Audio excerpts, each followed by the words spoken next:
Owo Oluwa bere iṣẹ́ nínú ayé mi, nínú ayé gbogbo ọkàn tó ń gbọ́ mi tó ń wò mí ní àgbáyé. Iṣẹ́ tí ayé ò lè dá dúró, iṣẹ́ ìwòsàn, iṣẹ́ ìtúsílẹ̀, iṣẹ́ ìmúláradá, iṣẹ́ ìdáǹdè, iṣẹ́ ìràpadà, iṣẹ́ ìmúpadàbọ̀sípò. Owo Oluwa wà táyé mi ṣe, ọ̀rẹ́ mi jẹ́ àjọkọ́. Owo Oluwa bere iṣẹ́ o, máa ń lẹ́rẹ́ bó ṣe ń lékèrè ẹ̀rọ bá. Owo Oluwa wà táyé mi ṣe, ìwọ náà sọ bẹ́ẹ̀.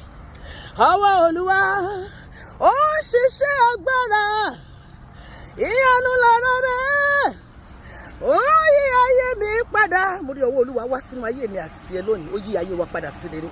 Ó tún ayé wa ṣe, ó tún ìpín wa ṣe, ó tún ayé àwọn kan wa ṣe, ó tún ayé àwọn ọmọ wa ṣe. Gbogbo ọkàn tó ń wọ́ ọmọ, ó tún ilé ọmọ wa ṣe, ó fún ọmọ láyè síbẹ̀. Gbogbo ọkàn tó ń wáyà, ó tún ayé wa ṣe, ó fún wa lọ́kọ rere. Gbogbo ọkàn tó ń wọ́kọ, ó tún ayé wa ṣe, ó fún wa lọ́kọ rere. Gbogbo ọkàn tó ń wáṣẹ́, ó tún ayé wa ṣe, ó fún wa ní iṣẹ́ ọmọ. Gbogbo ọkàn tó wà láfíà, ó tún àgọ́ ara wa ṣe, ó wò wá sàn, ó mú wa lára dá.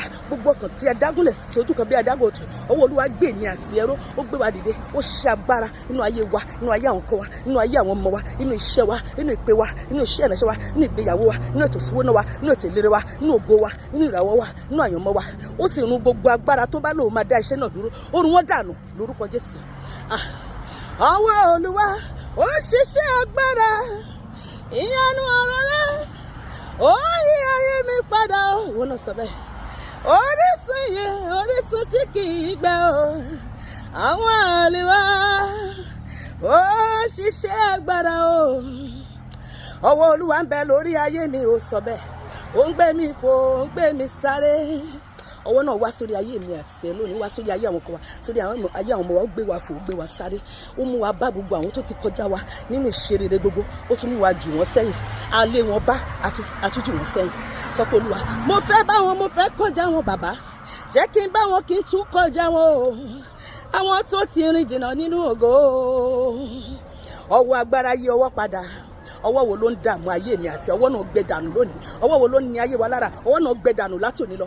Ọlọ́run idà Olúwa ṣá wọn wẹ́lẹ́wẹ́lẹ́, ó dáná sun wọ́n lórúkọ Jésù. Iṣẹ́ bíi ti ọwọ́ ibi ṣe ó tó gẹ́, ìjáwọ́ ẹ túwọ́ lọ́rọ̀ ayé mi o. Ọwọ́ agbára pààrọ̀ ọwọ́ kọ́wọ́, ọwọ́ agbára Olúwa pààrọ̀ ọwọ́ kọ́wọ́ tó ń yọ ayé mi àti ẹlẹ́nu láti òní lọ.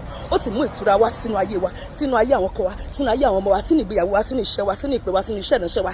Ọwọ́ Olúwa gbé mi àti ẹ sókè lónìí. Ó gbé wa ga gògòrò ju gbogbo àwọn ọ̀tá wa lọ. Ó mú kórìí wa yọ sókè, ó sì mú wa lọ sí ibi gíga. Bẹ́ẹ̀ ló máa rí, kò ní yí padà lórúkọ Jésù Olùgbàlà. Àmín.